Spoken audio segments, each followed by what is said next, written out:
Great. Well, hi there. For those of you who don't know me, my name is Beatrice and I'm a medical oncologist, which means I'm a cancer specialist who treats cancers with drug therapies. During this video today, I want to walk you through how to prepare yourself as a junior learner for some of the breaking bad news or serious illness conversations that we can face. Whether you're a medical student, a nursing student, a pharmacy student, a PA student, or another healthcare student, experiencing and witnessing breaking bad news situations or serious illness, terminal illness conversations for the first time in your training can be very daunting. And I want to walk you through some tips and some strategies to help make sure that you're taking care of yourself and you're able to get the most from the experience possible. So the first thing that I usually speak about in my teaching, in the research, is this real-world awakening that happens. As lay people, so people who aren't in healthcare, it's not often that we're thinking about or we're speaking about having end-of-life conversations or delivering bad news to other people. We'll speak about a bit later on, but you may have had personal experiences in your life where you've been on the receiving end of this. But by and large, the frequency of these conversations can be much higher in certain fields and disciplines. It's important to know and it's important to be aware of what you might be facing on certain rotations so you can prepare yourself adequately in advance. Some of the fields that come to mind are intensive care and any kind of intensive care, whether that's surgical, medical, cardiac, neurology. Given how sick or how unwell patients in intensive care are, there are often a lot of very serious conversations that go on between members of the healthcare team and the patient's loved ones usually. Along the same lines, emergency medicine, where people come in very sick and often acutely sick, and you may end up having very sudden conversations about changes in healthcare status and life-changing diagnoses. In oncology, of course, this is unfortunately something we do a fair bit, especially in certain subspecialties like neuro-oncology, so your brain tumors, or GI oncology, things like pancreatic cancer. I've added a few more here because even though these kind of breaking bad news conversations, these kind of serious illness conversations are less common in fields like pediatrics or obstetrics and gynecology, it's still important to remember to take care of yourself and go through some of the tips that we're going to be discussing here, because the weight and the burden of those conversations on members of the healthcare team, of which as a student you are one, really can't be understated or underestimated. Consider pediatrics. If you're delivering bad news to a child and the parents of that child, or worst case scenario, have to inform parents that their child has passed away. That is a very devastating conversation to have, right? And it's important to be mindful of that and to be kind to yourself. Along the same lines with obstetrics and gynecology, obstetrics is a field where often we're thinking about bringing new life into the world. And as a student, as a learner, you also need to be prepared for the possibility that that may not be the end result, that something may happen, which prevents what we hope would happen. So, other than being aware of some of the conversations and some of the encounters that you might witness in these fields and other fields, it's important to prepare yourself for the emotional toll or for what you might be about to witness. So in advance of your rotation, or even in advance of the day, of the clinic, of the shift, whatever the case may be, I always recommend to do some reading around breaking bad news, especially if you haven't had any kind of formal teaching in this area. There's a lot of different frameworks out there. There's a lot of literature out there about how to structure these conversations, how to break bad news, communication skills, communication techniques to use. I also recommend to watch some videos. There are a lot of videos out there, especially using standardized patients, sort of in a teaching framework or a teaching setting. And it can be really helpful to expose yourself and get some information, gain some understanding about what might be going on in the conversation, right? So you can follow along a bit better. And so it's not your first time seeing or hearing these kind of conversations. You've exposed yourself beforehand to some teaching scenarios. Along those lines as well, it can be helpful to follow the conversation if you know the medical side. So make sure you're doing reading around your cases. Make sure you're aware of some common illnesses, some common presentations in the field where you're going to be rotating as well. Having knowledge about what's going on and why are we having this conversation can be helpful in understanding why it's necessary. I remember as an earlier learner, one of the situations I struggled with a fair bit was brain death, and having discussions, usually in intensive care settings, about um, how a patient uh, had experienced brain death and what that meant for the family, what that meant for the patient. At the time, I didn't know a lot about brain death, and I was confused about how someone's heart could be beating, how they're still attached to the ventilator, but we're speaking about them having passed away. After doing some reading, after doing some casework, etc., I came to understand exactly what brain death was. And it made those situations a lot easier to understand and digest because I understood why we were having this conversation. I understood how this conclusion, how this diagnosis was reached. Um, and it helps you as a learner to understand the medical side of things.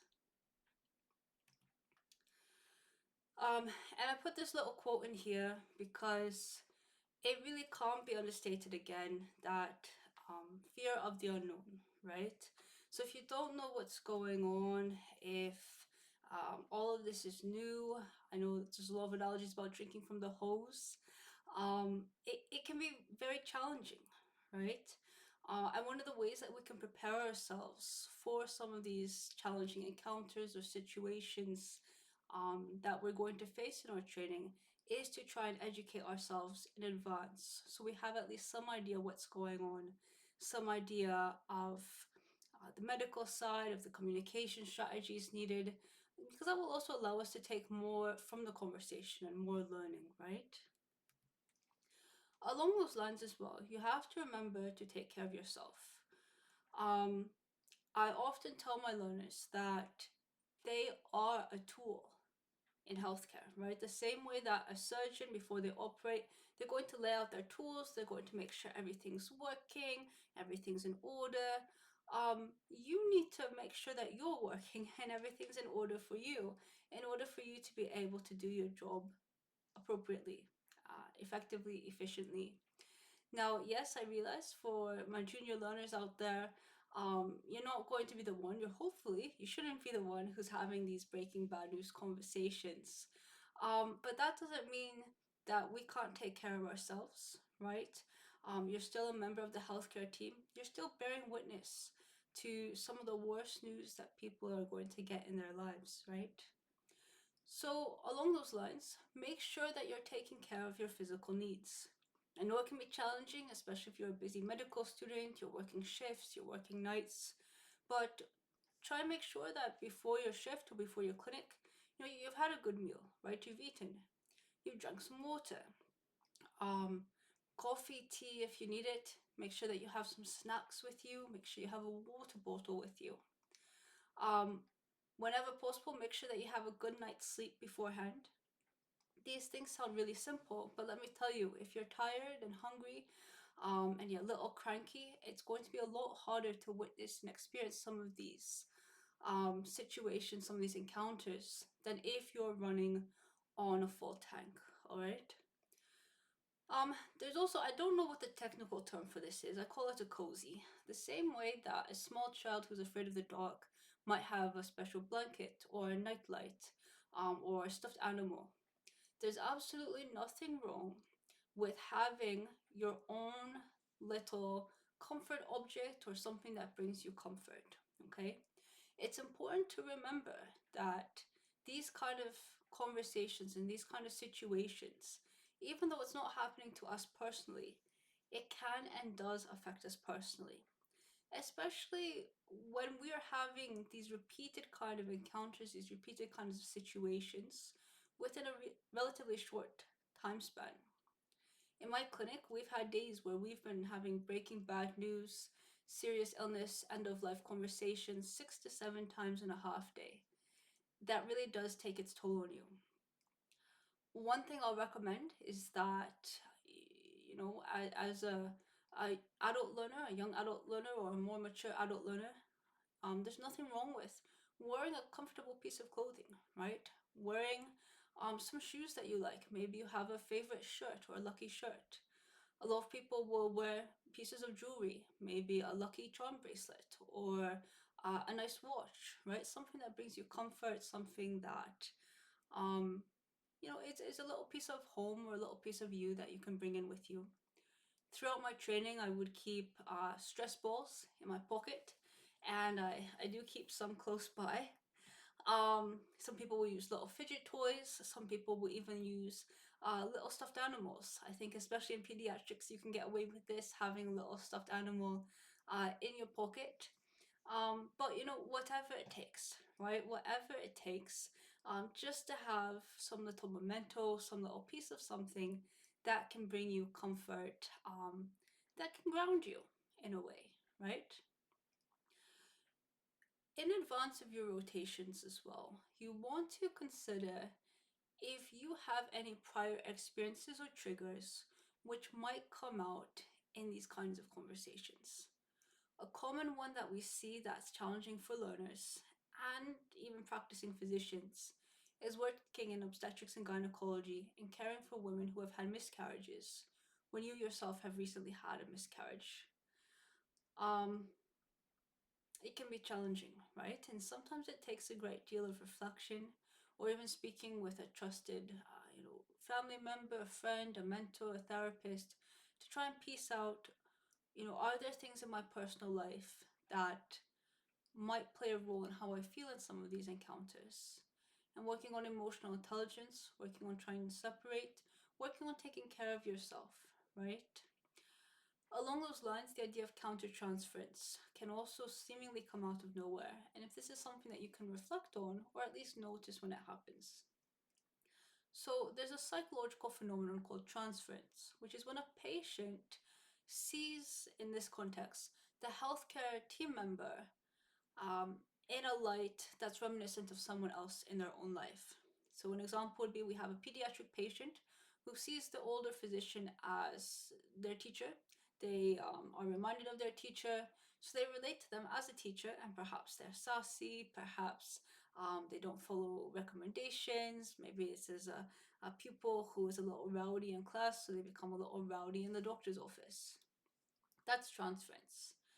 However, there's also countertransference, which is when, as healthcare providers, we see our patients as someone else. And this impacts how we relate to them and how we feel about them. So, an example for me is that women of a certain age and a certain ethnicity, a certain background, remind me very strongly of my mother. And I know that those cases are going to hit me a little harder, a little closer to home, just because there is that countertransference. Now, this isn't wrong. It's not something that you've done wrong. This is the way that we're made. Um, and it's important to be mindful of this, right? To give yourself grace and space and make sure that you have a support network that you can lean into, right? Again, half of the battle, maybe not quite half, but is that real world awakening and being aware of what we're going through, being aware of what we're experiencing so we can handle it better. So now let's talk about during this encounter, during this very challenging, breaking bad news, serious illness, end of life, terminal illness, whatever the case may be. Number one thing as a junior learner for you, remember, you're here to witness, you're here to learn from this encounter. I hope as a junior learner you're not the one running this encounter, okay? That should not be happening. Um, but often, you might be standing in the background, especially if seating is at a premium. You might be feeling a little awkward. You might be feeling a little tense. It's important to be mindful of how you're feeling and remember to breathe, okay? Keep breathing. Deep breaths if you have to, okay? Try not to tighten up. It's very tempting because when we're uncomfortable, we hold our breath, we get very tense. These conversations can take a while. And to be very frank, the last thing that you want to do is to faint in this encounter, right? So purposefully relax, right? Take some breaths. Remember that you have to take care of yourself. You are a tool, right? Along those lines, remember that it's okay to be sad. It's even okay to cry. You might notice that your preceptor is not crying, and we'll talk about that in a moment, and you might feel awkward about crying. There's nothing wrong with crying. Feeling sad, crying, feeling emotion, showing emotion. What it means is that you are a kind, compassionate, caring individual, as most people who go into healthcare are. And that's a good thing. We want our healthcare workers to care about other people. The flip side of that is that when other people are going through difficult times or hearing difficult news, you may feel sad, right? You may want to cry. You may even feel frustrated or angry at the situation. And all of these are valid. And it's okay to be sad. All right? There's nothing shameful about it. It's a sign that you care and that you're human. What I would say on the flip side is if you didn't care at all, right? If you're watching this devastating news being broken and you felt nothing inside, this might be a little more concerning. So now the encounter is done, right? We've broken the bad news. We've gone through prognosis, diagnosis, whatever the case may be. It's important to give yourself grace, and I know I've touched on this a few times. But again, remember that by and large, unless you have a previous, first responder, police work, paramedics, etc., by and large in the lay community, these are not situations that we're seeing or discussing or even thinking about on a daily basis. I think a lot of medical learners come in maybe with a little shadowing experience, which by and large, this is not what you're being exposed to in these shadowing experiences. Um, and a lot of medical shows, etc., they don't really capture what it's like to be on the ground and to be in these real life nitty gritty situations. So it's important to give yourself grace and space. Remember, there's nothing wrong with being sad. There's nothing wrong with crying. There's nothing wrong with having a reaction, an emotional reaction to what you've just witnessed and what you've just seen. However, it is important to take care of yourself. We have good research, there's good literature out there about things like compassion fatigue, secondary trauma, secondary stress. Yes, this breaking bad news encounter was not directed at you, right? You were not the one receiving the bad news. However, the impact that witnessing and seeing and being a part of these scenarios and situations, especially repeated scenarios and situations over time, these can have a very profound impact on us as healthcare workers, and that really can't be understated. So it's important that you find time to take care of yourself after these. It may not be able to be right after the encounter, especially in the situations and the settings that you work in. But it's important to take care of yourself because, again, remembering that you're a tool, right? If you don't take care of your tools, if you don't fix them up, if you don't clean them off and polish them up, they're going to stop working and often stop working at a very inconvenient time in a very inconvenient way. And we do not want you to stop working as a tool in your own right in an inconvenient time, in an inconvenient way, right? So, along those lines, take a break, right? If you're able to in clinic, that would be, or in your shift or on the ward, um, that would be really nice, right? Now, you may not be able to go and take a 2 hour lunch break and digest what you've just seen, but perhaps you could take a 2 minute bathroom break, right? Do a couple deep breathing exercises, ground yourself, right? Maybe you could go and get a coffee or tea or whatever your drink of choice is. Um, Maybe it might even just be 30 seconds to eat a granola bar and drink some water. But something to let your mind rest and pause and just process what you've just seen and what you've just witnessed. It's really important as well, especially as a junior learner, to have someone you can debrief with. In the ideal world, this would be your preceptor, um, either after the encounter or maybe even at the end of the day, at the end of the shift. Now, I realize that everyone watching this video may not feel comfortable approaching a preceptor and discussing with them, thoughts and feelings. Unfortunately, so, but this is the reality of our current training landscape. But it's important that you have somebody. Now, this could be another preceptor, a mentor, an upper classmate, a classmate, a friend, a family member, but you need to have somebody. I think a lot of the time our learners, especially our junior learners, worry about patient confidentiality. And I'm not saying to go out there and give the details of the case that you've just seen. But there's nothing wrong with saying, today I saw a code blue. I saw a resuscitation effort, and we didn't manage to bring back the patient. There are people out there who know what that feels like, right? They have been through that. And as you go through your healthcare career, it's important to develop a network of those people. People that you can rely on for support, people who understand what it's like to be in the trenches.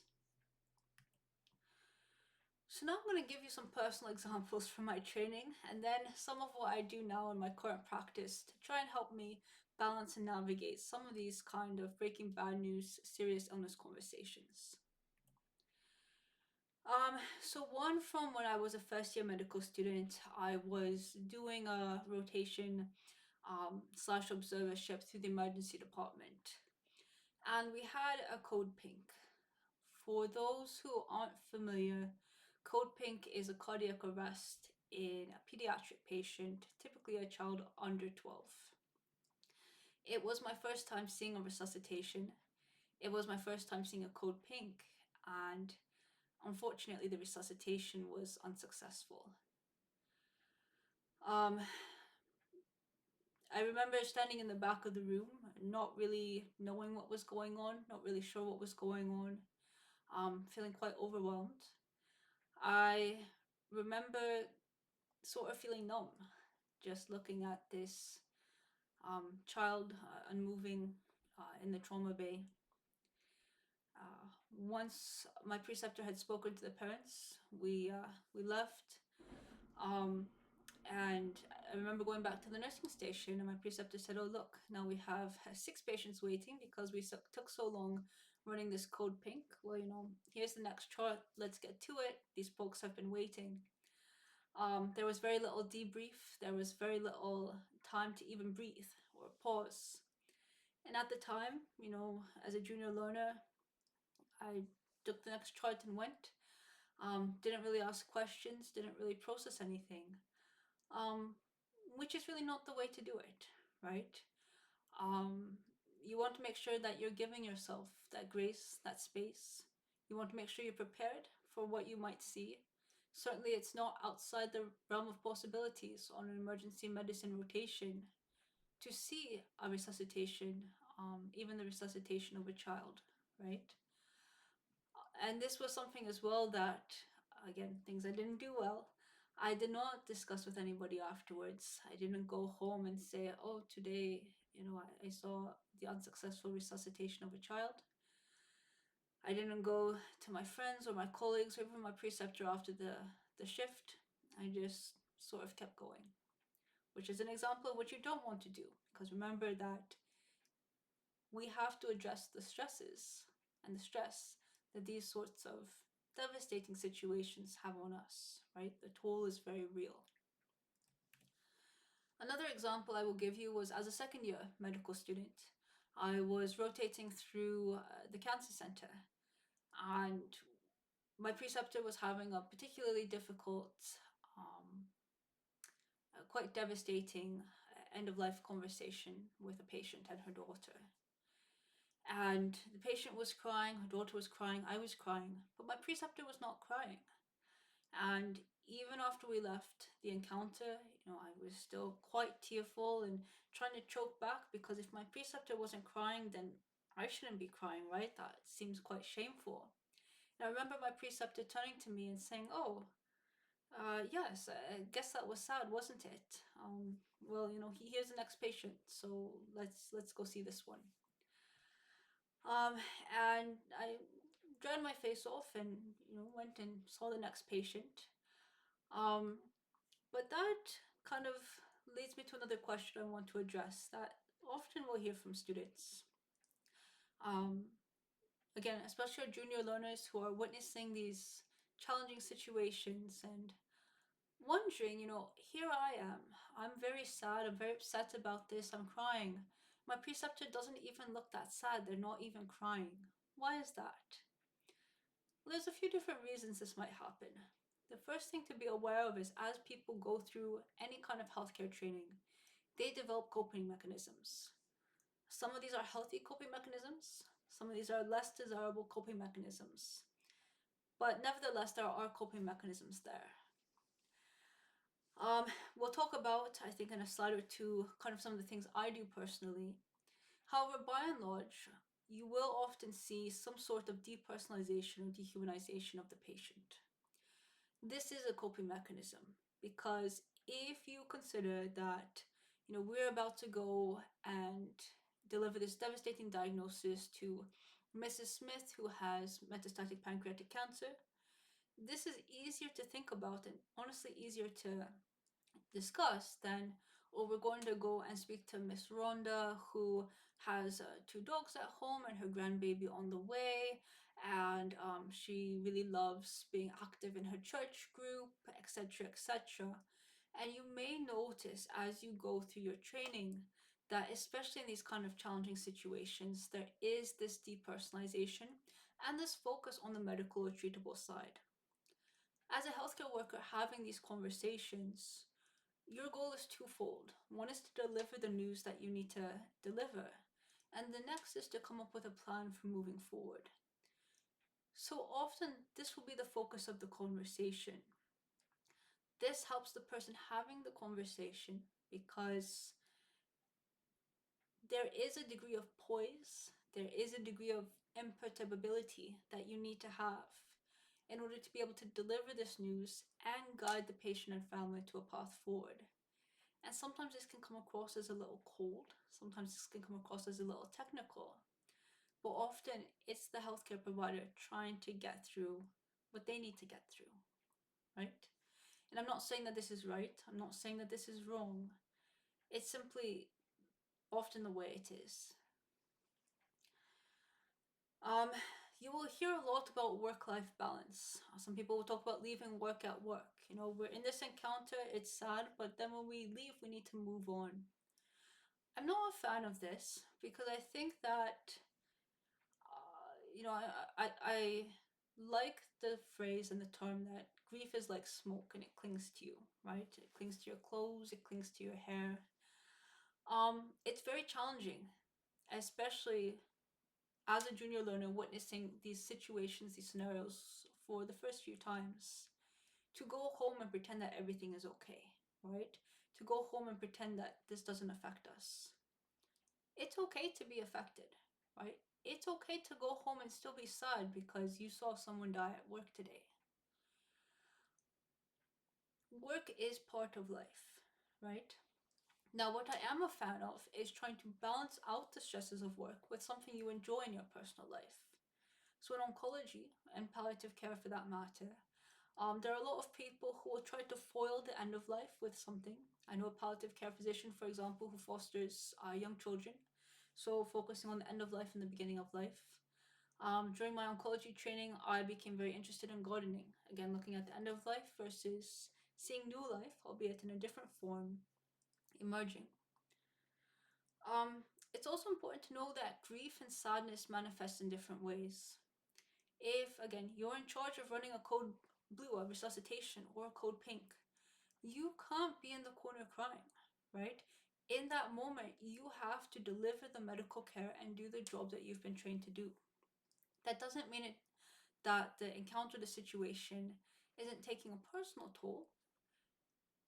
Sometimes we don't see what goes on behind the scenes or under the surface.